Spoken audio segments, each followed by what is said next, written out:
Hey, welcome to Rapid Structural Drawing. This is a presentation that is sponsored by Rainbow International. A couple announcements. I want to let you know that, first of all, I appreciate you being here. I respect the time you're taking away from your offices and your customers and your families and so forth. We're going to try to give you a very professional presentation today. We're going to have some live demonstrations that will enable us to go downstairs. We're actually going to take some stuff today. We're going to get some stuff wet. We already have a platform downstairs that is there to duplicate typical residential construction in this area. This platform is about, what, 8 by 8?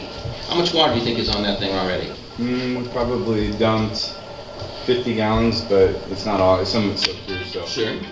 Well, we're actually going to try to dry that platform live today. And we're going to run some equipment, and we're going to invite you, should you be so inclined, to actually help us run the equipment. If you're a skeptic, you're going to love this class. I'm a skeptic. I'm the kind of person that I just can't be told something and be expected to believe it. If you're that way, you're going to like this class, because this class is designed, I'm going to tell you some things, I'm going to show you some pictures of things, then we're going to actually show you how things work so you can see it for your own eyes. So this is very much a hands-on, interactive type of a class. To grow. Okay. That 60%, every species of mold has got a different water activity that it's allowed to grow at. So the lowest water activity that we've found mold to grow at is a 0.6 water activity. Well, that equates to a 60% relative humidity at the surface. That water source is off. The next thing we're going to do, we're going to find out what is wet, we're going to determine how wet is it, and then we're going to determine the best way to dry it. How do we find out what's wet? Well, we got all kinds of cool tools. One of the tools that Jason has right now, he's got a moisture detection equipment called a hydrosensor. That tool's got two small probes at the end. See if you can do that again while I'm not talking there. We can hear it. When that tool, it's got positive current on one side, negative current on the other. When moisture will allow those two currents to cross, it'll pick up the moisture in Jason's hand. We'll get an audible reading that says, hey, we have moisture present.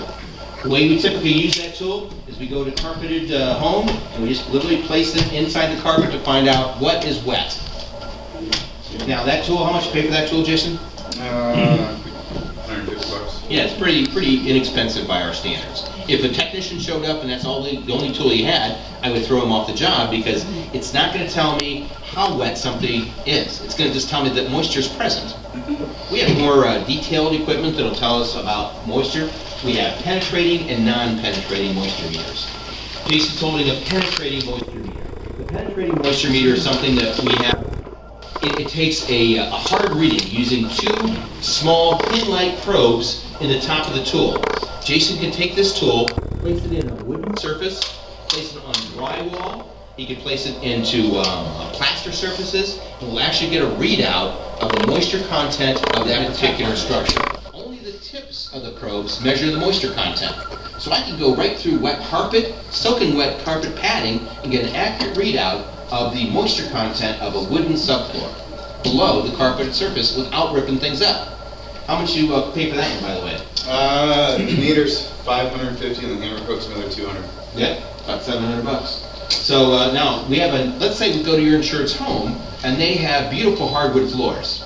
And they say, don't you go sticking that tool in my brand new hardwood floors. And we don't want to do that either, because we want to do things in a non-intrusive manner. So we have a non-penetrating moisture meter in porous materials. So a wet piece of wood is going to be denser than a non-wet piece of wood. So this tool will measure the density of structural materials, including wood, plaster, concrete, even drywall. We'll use this to see how much moisture is wicked up a wall. It may look completely dry, but if it's been wet for 5 or 6 hours, typically that moisture is going to be up about a foot or higher. So. What else you got over there, Jason? Hydraulics? Yeah, we'll get to that later. What about that yellow thing there? Thermal imaging camera. Much of the industry is going to thermal imaging. Thermal imaging is technology that's been delivered by our U.S. military. It measures temperature variances. It doesn't measure moisture, it measures temperature variances. A thermal imaging camera will tell us if something is hot or cold. The theory is, if something gets wet, it's going to be cooler than something that's dry. So, for example, a wet piece of drywall is going to be cooler than a dry piece of drywall. We can go into a home in a very short manner and do what's called a thermal scan and just literally take it's almost like a video of the home, and we can find out where moisture is, because moisture will have a cooling effect.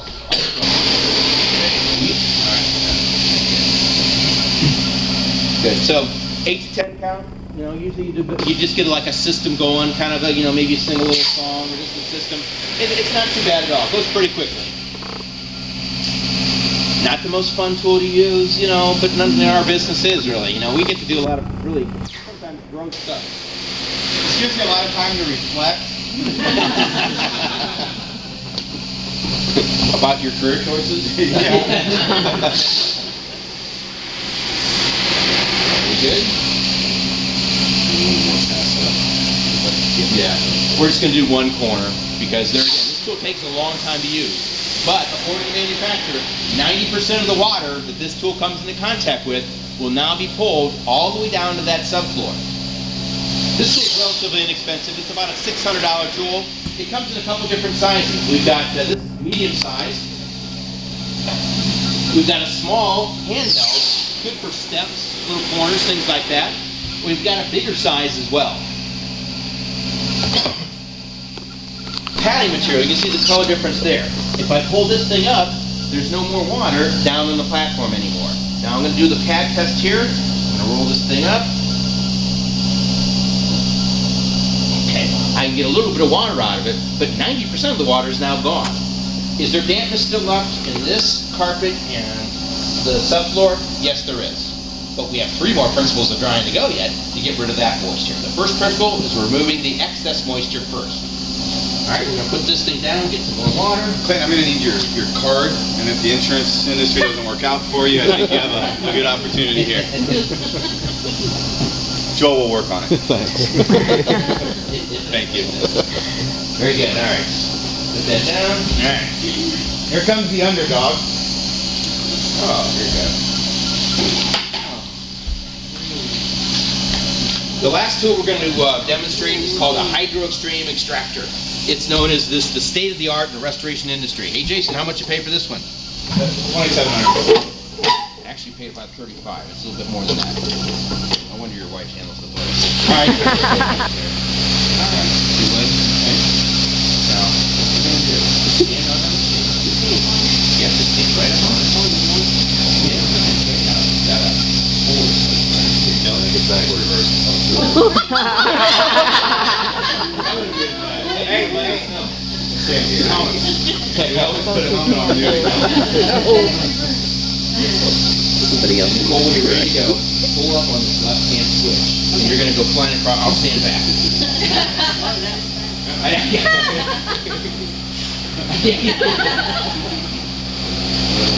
Obviously, this tool you got to go a little bit slow, but at least it's a little bit more fun than the water claw. 92% of the water is being extracted. You're doing a fine job.